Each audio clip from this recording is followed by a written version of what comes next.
உன் பொண்டாட்டிய காப்பி போட சொல்றதுக்காக வர சொன்னேன். ஐயோ, காஃபியா? காப்பி போடவா? அப்பதா நான் ஒரு விஷயம் சொல்ல உங்ககிட்ட. என்ன?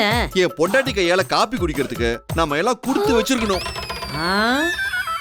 இவர் வேற. ஓ கருத்தா என் ஐத்த சமையா சமைப்பாங்க. அப்ப அவங்க வளர்த்த என் பொண்டாட்டி காப்பிய சும்மா தூள் கிளப்பிட மாட்டா. காப்பி சும்மா அமிர்த மாதிரி இருக்க போகுது இன்னைக்கு.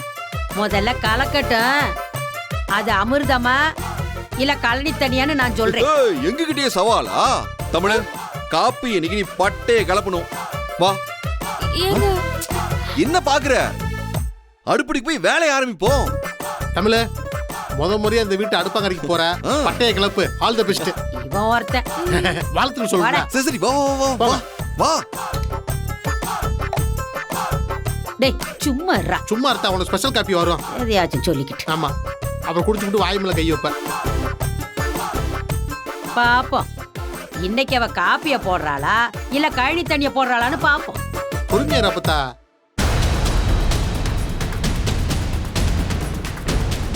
இன்னைக்கு நீ எப்படி காஃபி போடுறன்னு நானும் பாக்குறேன். என்ன பாக்குற? வேலையை ஆரம்பி.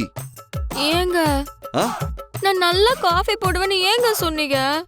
ஏன் தமிழ் நீ நல்லதான காப்பி போடுவ? யாரு சொன்னா? யாரு சொன்னாவா?